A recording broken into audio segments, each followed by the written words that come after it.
I call them the 4 different stages. Stage number 1, stage number 2, stage number 3, and stage number 4. If you're currently right now at any of these 4 different stages, I highly recommend you to watch this video.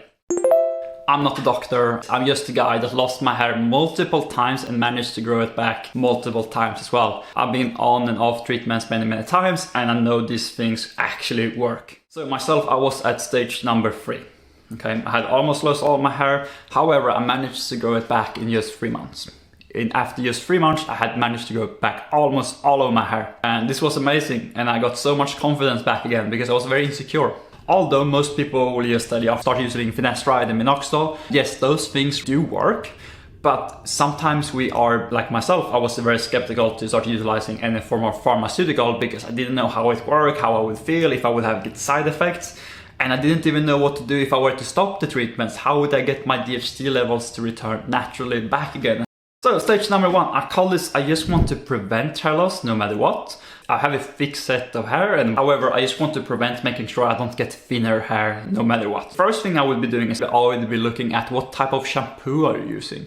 And the reason being is because you might be using a freaking Head and Shoulders when you can use a way better shampoo. And this shampoo that I would recommend is called a ketoconical shampoo. The brand I was using myself, I found it in Australia, is called Nizoral. It works really well. And it's been shown to prevent hair loss by decreasing the amount of inflammation in the scalp. It really works. It's not the strongest thing, and this is why it's a good starting point for someone who thinks that they just want to prevent hair loss, but they already have a good set of hair because they don't really want to start utilizing any form of DHT blocker that will affect your hormones. So this is where I would actually start off with. And on top of it, I would also start off with some form of irritation to the scalp. I want to irritate the scalp because once I start irritating the scalp, I get more blood flow to the scalp. And you can do this many different ways. You can use things like minoxidil, you can use a dermapen, dermastamp. All of these serves the same purpose of creating an irritation to the scalp, therefore creating blood flow, therefore creating a healthier scalp, getting in that hair to a growing stage where it constantly wants to grow. So what I actually would recommend you to do is start utilizing a dermapen, because that way you have one cost at one time and then you don't have a recurring cost, because if you start utilizing minoxidil, you'll have a recurring cost coming out at your bank account every single month, and that can be a bit frustrating sometimes, and it's something that you have to use on a regular basis. However, a dermapen or dermastamp, I would only recommend you to use it once a week. So that is what I will be doing if I am currently at stage number 1. However, if you're at stage number 2, now we need to get a bit more specific. We need to start implementing a couple of more things, because now DHT comes into the equation. We can block DHT by using finasteride, dutasteride, or saw palmetto. Now, saw palmetto is going to be your best bet right here because it's very mild. I would be doing a saw palmetto, and even though I personally never have had any side effect whatsoever from finasteride, I was still afraid of just taking it because I was like, oh, what if I get side effects? How am I gonna feel? I was very afraid, and therefore I didn't act in time. And since I never acted upon it because I was so afraid of actually utilizing something like finasteride, my hair went from a stage 2 to stage 3. So if I got to say to myself like, okay, start utilizing saw palmetto because it works by blocking DHT and you won't get any side effects from it, I would have done that. So saw palmetto, definitely. Minoxidil, you might not want to use minoxidil at this stage, so I would actually use rosemary oil instead. Now, a rosemary oil, however, is not going to be as strong as minoxidil. Just keep that in mind. In my opinion, at least, it's not as strong as minoxidil. I have tried rosemary oil, I have tried minoxidil. I find minoxidil irritates my scalp more, but I do think there's more side effects to minoxidil than from rosemary oil. So I think right this stage, stage number 2, you might just want to have some ketoconical shampoo, a stamp, roller, pen, like in the stage number 1, DHT blocker like saw palmetto, and a rosemary oil. You might be in between stage number 2 and stage number 3 and you might, shit, I want to do something, I don't really know what I should do. I call it stage 2.5. What you should probably be doing is that then perhaps now you want to implement minoxidil or finasteride into this routine. You can do that by having a really small low dosage of finasteride at a 0.25 milligram dose.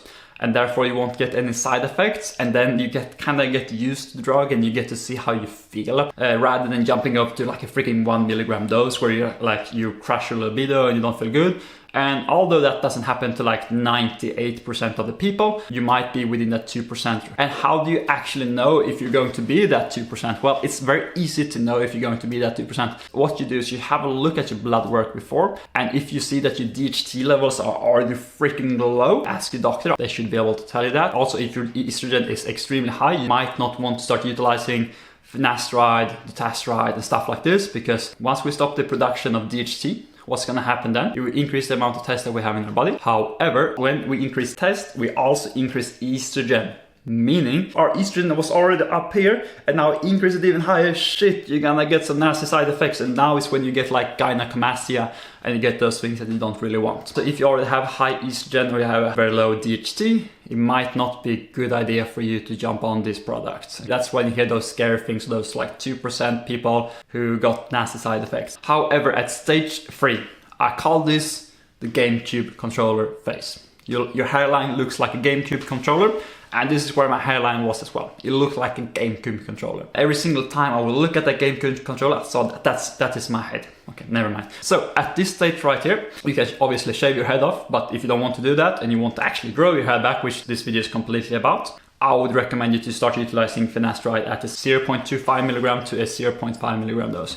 Probably a 0.5 milligram dose at least 4 times a week. I would also utilizing minoxidil. I would using ketoconazole shampoo, derma pen, because combining a derma pen with minoxidil is extremely efficient. It's almost like quadrupling the results, and I find it to be very useful. At least having a derma pen, derma stamp, or derma roller at the 1mm ratio that can really dig into the scalp and therefore create a lot of blood flow. And now it's like minoxidil and steroids. It's freaking crazy. So definitely start utilizing that.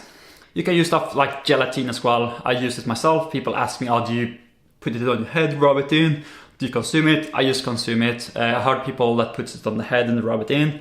Not sure if that works. Never tried it myself, so can't really speak about it. But yes, that is what I would be doing at stage number 3. Stage number 4. Now, I can't really speak on this behalf because I've never been there myself. I never lost that amount of hair. I know it's going to be extremely hard to regrow your hair from point A to point B at this stage. Just utilizing conventional means like pharmaceutical drugs and minoxidil. It's going to take a really, really long time. I'm not saying it's impossible. I just think it's very, very, very hard and unlikely that's going to happen within at least 12 months. Your options right here. Obviously, you can try it, or a hair transplant. Fly all over to Turkey if you want to. If you really, really want hair, fly to Turkey, get a hair transplant, and then, but just know, as soon as you finish your hair transplant, you might have to jump over to stage 3, meaning finasteride, minoxidil, all of those things, just to maintain your hair and make sure that you don't lose it again, because no matter what, your hair follicles will still be impacted by DHT, even if you got the hair transplant. That's why what tends to happen is that people, they fly over to Turkey, they get the hair transplant, they come back, they don't do anything about it. They still are very sensitive to DHT, and all of a sudden they lose their hair again and they have to go for a second hair transplant. And we don't want that to happen. So if you decide to do this, jump on stage number 3. So that is what I would be doing as well. However, this is something that I think is very important as well. I didn't really mention this so much, but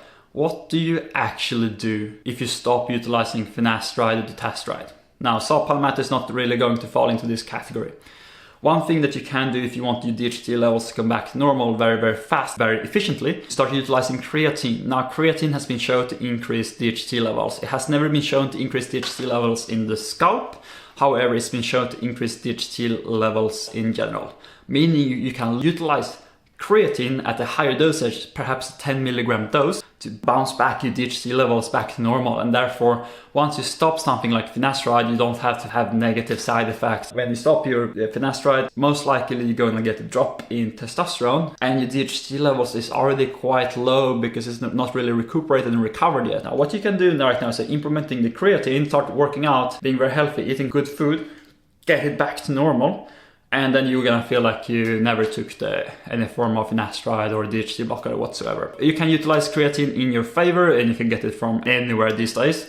So creatine is definitely very useful. However, at any of these stages, the most important things are always going to be making sure that you're sleeping properly, avoiding stress, consuming great food, working out, and just feeling happy and content with your life. Those things are always going to be the most important. So definitely get the blood work check if you feel like your micronutrients is screwed up or you're about to jump on any pharmaceutical, because then at least you have a baseline knowledge of what's going on before you decide to jump on a DHT blocker at least. Thank you so much everyone, I hope you find this video useful. Please let me know if you want me to do any more similar videos like this. So thanks so much everyone, have a great day.